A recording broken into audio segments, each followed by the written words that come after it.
warbixintan ayaa intii ku guda jirno waxaan ku soo bandhigi doonaa dhagaraha dawladda Soomaaliya ay u maleegayso Soomaaliya iyo waliba processkii loo maray joojinta markabkii xoolaha siday ee reer Somaliland kaasi oo ugu dambeyn la dejiyay. waxaynu halkan ku eegi doonaa qaybaha kala duwan ee ay soo martay xayiraadani ciddii ka dambeysay waqtiga ay bilaameen ujeedooyinkooda cidda xulafada ku ahayd iyo cidda ka dambeysay fikirkani. ugu horreyn haddii warbixinteena bilowno waxaynu ka soo bilaabi doonaa halkii ugu horeysay ee ka soo bilaamay iyo waliba halkii ka soo maxay fikirka hakinta xoolaha Somaliland ee lagu hakiyay laguna xayiray dalkaasi Sacuudi Arabiya. madaxweynaha maamulka Puntland ee Soomaaliya ayaa isagoo adeegsanaya wasiiro ka tirsan dawladda federaalka Soomaaliya oo qaarkoodna ka soo galaan maamulka Puntland oo kala wasiirka qorsheynta Jamaal Maxamed Xasan, wasiirka kalluumaysiga Cabdullaahi Bidhaan Warsame, wasiir dowlaha maaliyadda Maxamuud Xayir Ibraahim, wasiirka arrimaha dibadda Axmed Ciise Cawad ayaa ka dalbaday wasiirka xanaanada xoolaha ee dawladda Soomaaliya Xuseen Maxamuud Xuseen Badni inuu joojiyo xoolaha ka dhoofaya dekedda magaalada Berbera oo ah ta kaliya xoolaha deegaanada Soomaalidu ka dhoofaan isla markaasna haysta maxjar iyo laabka caafimaad ee xoolaha ugu wanaagsan oo marka uu xoolaha joojiyana ay siin doonaan lacag dhan $500,000 iyadoo uu ujeedadu tahay sidii dekedda Boosaaso looga dhoofin lahaa xoolaha. wasiir Badni oo aqbalay arrintaasi ayaa u howlgalay sidii xoolaha ku soo xayiri lahaa isla markaasna uu xoolaha laftigooda uga qaadi lahaa lacag ganacsatada leh. wasiir Badni oo la hadlay dhigiisa Sacuudiga isla markaasna martiqaad rasmi ah ka helay ayaa ka haystay ra'iisul wasaare ku-xigeenka Soomaaliya Mahdi Maxamed Guleed iyo wasiirka maaliyadda Cabdiraxmaan Ducaale Beele oo labadooduba Somaliland ka soo jeeda isagoo ka dhaadhicay in haddii xoolaha la soo xidho ay lacagta wada qaybsan doonaan. 17 bishii 2019 ayay la kulmeen wasiirka wasaaradda sixada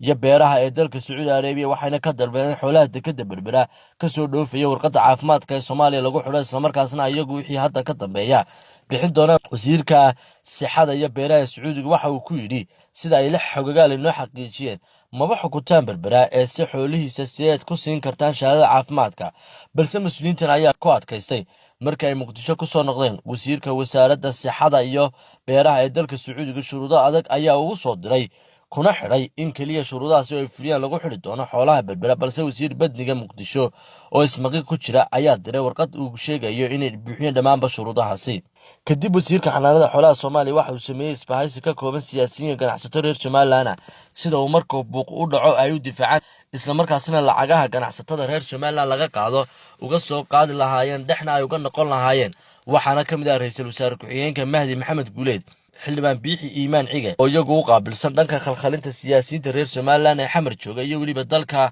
Somaliland u jawaabistiisa, iyo Khadar Beele oo hore u ahaa wakiilka Juba Airways haddana wakiilka Soomaaliya Ethiopian Airlines isla markaasna loo xirsaaray inuu jiddo u geeyo shahaadada caafimaadka ee foojariga ee maamulka xamar ay soo qorteen isla markaasna uu lacag kaga soo qaado ganacsatada reer Somaliland halkaasi ku sugan. waxaa kaloo wasiirka xanaanada xoolaha Soomaaliya ka codsaday gudoomiyaha golaha shacabka oo ah qofkii markii horeba wasiirnimadiisa keenay inuu mooshinada iyo golaha ka difaaco isla markaasna lacagta wax ka sii doono ka soo xarootay dhoofinta xoolaha. gudoomiyaha oo durba si xeeladaysan u baajiyay mooshin laga waday wasiirka oo hormuud ka ahaayeen xildhibaanada reer Somaliland ee u shaqo tagay magaalada Muqdisho kadib markii uu ka dhaqaaqay dekedda Berbera markabka Alfaad ee sidii ari dhan 19,633 neef oo ka tagay dekedda magaalada Berbera 8 bishii 7 2019. wasiirka xanaanada xoolaha Soomaaliya waxa uu ka horeysiiyay markabka warqada ku xayirayo waxaanu jiddo u diray Khadar Beele isagoo warqadaasi nuqul ka mid ah u dhiibay ganacsatada lacagna kaga dalbaday ganacsatada, balse ganacsatada oo diiday iyo markabkii oo degi waayay. kadib kusimaha safiirka Soomaaliya ee Sacuudiga ayaa qoray warqad lagu dejinayo xoolaha, balse markuu maqlay wasiirka xanaanada xoolaha Soomaaliya waxa uu qoray warqad uu ku sheegay in shuruudaha kuwii hore yihiin xoolaha oo aan la dejin karin isla markaas inaan la tixgelin warqadda safaaradda. markii ay halkaasi marisay hawsha xoolo dhoofinta ee Somaliland ayaa waxaa propaganda soo fidiyay ra'iisul wasaare ku-xigeenka Soomaaliya oo isagu xafiiskiisa laga soo fidinayay propaganda lagu sheegayo inuu sii daayay xoolihii ku xayirnaa dalkaasi Sacuudi Arabiya, taasi oo noqotay been cad oo shacabka uu ka iibiyay ra'iisul wasaare ku-xigeenka. ugu dambeyn muran kadib dheer 18 bishii 7 2019 ayaa xoolihii lagu sii daayay damaanadda boqorka Sacuudiga. ra'iisul wasaare ku-xigeenka Soomaaliya ayaa mar kale waxa uu shalay tolo warbaahinta la hadlay waxaana uu sheegay in dawladda Soomaaliya ay sii daysay, balse ra'iisul wasaare Mahdi Khadar ayaa qofkii ugu awoodda badnaa ee diidana in la dejiyo xoolaha, waxaana isburiyay labada hadal ee ka soo kala baxay ra'iisul wasaare iyo xafiiskiisa oo laba jeer lagu kala sheegay mar uu isagu sheegay in la sii daayay iyo mar xafiiskiisa laga sheegay inuu isagu sii daayay. balse hadallada been abuurka cada oo bulshadu dareemayso ayaa noqday kuwa ra'iisul wasaare ku-xigeenka uu taageero kaga doonayo shacabka reer Somaliland ee u shaqo tagay magaalada Muqdisho. balse ra'iisul wasaare ku-xigeenka Soomaaliya Mahdi Khadar Guuleed waxa uu been ka sheegay cidda sii deysay xoolahani, isagoo ra'iisul wasaare ku-xigeenku dagaalka ugu dheeraa uu la galay sidaan loo sii deynin xoolahani si uu uga helo faa'iidada xubnaha ka tirsan golaha wasiirada Soomaaliya ee horkacayay wasiirka xanaanada xoolaha Soomaaliya ee heshiiska la galay maamulka Puntland si loo curyaamiyo dhaqaalaha dekedda magaalada Berbera. ra'iisul wasaare ku-xigeenka Soomaaliya ayaa isagu geed gaaban iyo ku dheerba u fuulay sidii xoolahani loo hakin lahaa, balse ganacsatada reer Somaliland ayaa warqadahan oo ah kuwa cadeymaha waxay u qoreen dowladda Sacuudi Arabiya waxayna kaga codsadeen in xoolahooda loo sii daayo.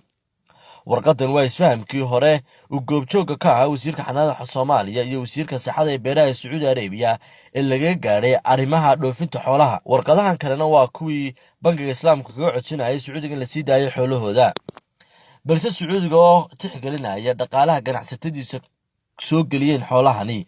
iyo weliba codsiga bangiga Islaamka kadib waxa uu go'aansaday in xayiraadda laga qaado markabkani, isagoo dowladda Soomaaliya ra'iisul wasaare ku-xigeenkeedu mar kale fidiyay propaganda ku sheegay inuu sii daayay.